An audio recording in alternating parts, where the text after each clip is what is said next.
Hey guys, Infidel1258 here. Hope you're doing well. Today I want to get into comments on a proposal that involves Immortal Creed, which is a separate blockchain-based video game that I also touch. It's an interesting collectible card game, and there's a proposal for a collaboration between that and Splinterlands. So let's talk about it. I have some interesting thoughts, but I also have thoughts on what this would mean for like long-term across other games too. So if that sounds interesting, I invite you to stick around and stay tuned. And yeah, we do content around blockchain-based video game daily. We cover Splinterlands regularly because this game's changed my life, and I actually think it might change yours. So if that sounds interesting, like the video, subscribe to the channel, and let's get into it. So Splinterlands Immortal Creed collaboration. I heard the pre-proposal on this, and I was hoping it would go through. There seemed to be no downside, but I'm going to quickly summarize what this is about. We'll click on the we'll bring up the proposal here, and we'll quickly summarize. I'm not going to read. It's only 3 minutes, but let's read just snippets of it anyways. Immortal Creed team would like to propose a collaboration with Splinterlands. This collaboration would allow Splinterlands players to purchase Immortal Creed First Edition Origins packs with Splinterlands DEC tokens. The collaboration would be mutually beneficial. It would give Splinterlands players exposure to another Hive-based Web3 game using DEC currency at its peg, so 001 Splintoshis, and all DEC spent during the sale would be burned. So that's the nutshell. It's like this open door glimpse, or this opportunity to step into a different game using your DEC assets that you may already have within Splinterlands, or you may have access to because of SPS or whatnot. And so it's interesting because, this would represent maybe an open door for some people who haven't really seriously considered Immortal Creed. So that's interesting in its own angle. It's an interesting game. It's a fun game. I've played it. I don't play it every day. I play it very irregularly. I do think it's fun. I don't think it's as fun as Splinterlands, but I think with more card iteration, it'll become more and more complex, and there'll be more and more agency for the player. And so I have some interesting excitement, probably longer term, for something like Immortal Creed. But then in the short term, what I have excitement for with respect to a proposal like this is that this might be small, it could point towards something sort of a larger trend, couldn't it? The sale would consist of 1,000 origin packs purchasable in DEC for a period of 2 weeks. So for 2 weeks, you could buy $2 packs, but DEC being below peg, they're not actually going to be $2 to you, right? That's the first little piece about something like this. It's an opportunity to spend DEC at a higher value. If you're already interested in something like Immortal Creed, opening a door for you. So that's exciting from the Immortal Creed perspective. That's exciting from the broader Web3 perspective. It's also exciting from a DEC holder's perspective if you're just sitting on DEC. But I would argue that the bigger issue in the long-term excitement comes from something like this out of the idea that this is replicable. We've seen this with, what's that farm game called? Different partnerships have happened already with different games. And I think even more in the future, this will happen. And I think, well-meaning games that have some willingness to spend budget on essentially advertising have an incentive to come toward us, Splinterlands, Steam Monsters, the company, and create partnerships with this using the DAO, using decentralized governance to drive these opportunities. There's really no skin off our back as Splinterlands investors, right? If some people want to spend DEC to buy these packs, fine. If they don't, no skin off our back. Doesn't hurt the DEC token economy or the Splinterlands game if no one buys a single one of these origin packs. But if the 1,000 origin packs sell, then 2 million DEC would be burned. 2 million DEC is, not a ton of money, but I mean, it's not nothing.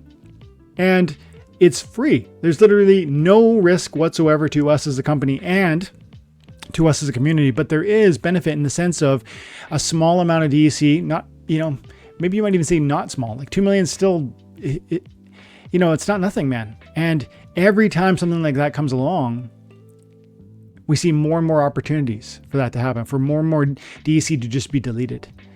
And I think this is part of the power of the community for Splinterlands, the community of Splinterlands. The thousands of people who play this game are exciting to other Web3 developers.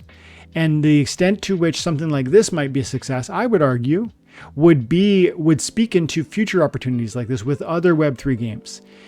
This is essentially Immortal Creed throwing money at our community, right? They're giving away packs in a sense. Because if you want packs, you're getting them at discounted. They're burning that money. They're literally taking value DC, which we want to get rid of, and we want to see return to peg. They want to help that process, and they want to draw you into their community. It's this win-win-win thing. And you can imagine as we look at the live coin watch number, actually, let's go to coin market cap. Coin market cap tracks the number of tokens that are on the marketplace, the number of NFTs, cryptos.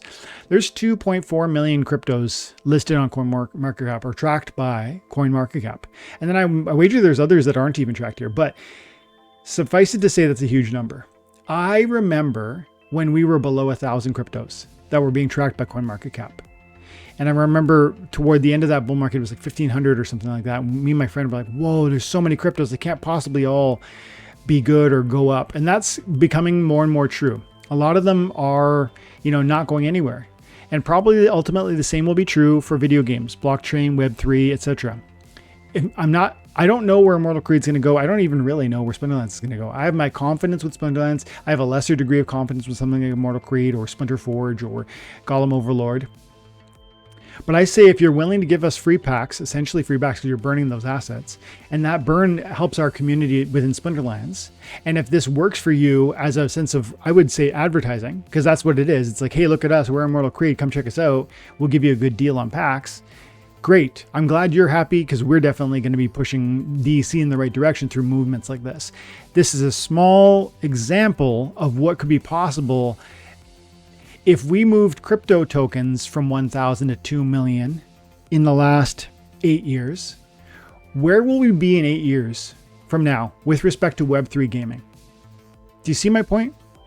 If we had 1,000 tokens in 2016 on the crypto market, now we have 2.4 million. And if today in 2024 we have, I don't even think we have 1,000 crypto games. Maybe we have 100 crypto games that are Web3. Where will we be in 8 years from now? And if Splinterlands is still alive and thriving and continuing to do what it does and holding together a strong community that attracts attention from outside third-party developers.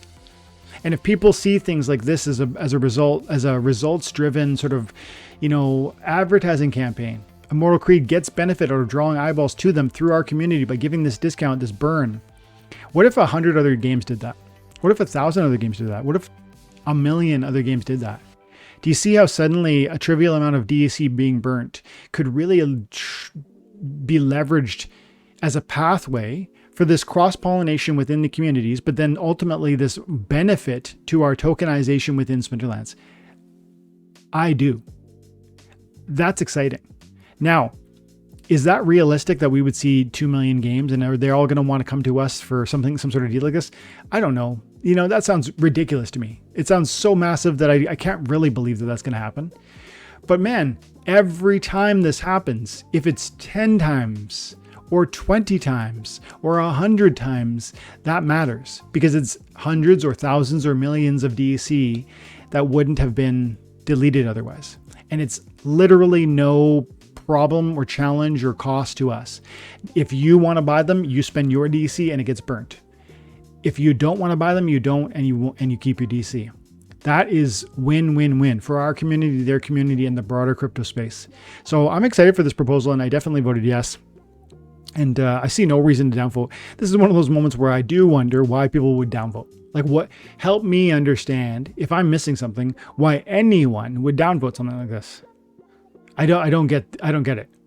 Even if you hated Immortal Creed, the idea that people who like it or are interested or might be interested, that they might burn their DEC, you should be excited about that, even if you hate Immortal Creed. And so these are one of those, to me, no-brainer proposals. And I imagine, and I would hope, and I would expect there would be even more of them to come, as long as our community keeps sort of driving in the same direction, having strong cohesiveness, and, we continue to be a place of attraction to other Web3 developers, because that's what's happening here. Immortal Creed sees our community, wants us to get involved in their game. So they're giving this small opportunity to come on from their perspective, free, because they're giving the packs away. They're burning the DC. And from our perspective, at a discounted rate, because the DC is not a peg. And so you'd be it's like something like $1.40 per pack instead of $2. So if that sounds interesting, you might want to come support the proposal. And I definitely look forward to seeing this happen more and more. And if you see some angle that I'm missing on why one would downvote something like this, help me understand that, because I don't really get it. But I'm going to leave it there, guys. Thank you so much for your time and attention. Have an amazing day. God bless.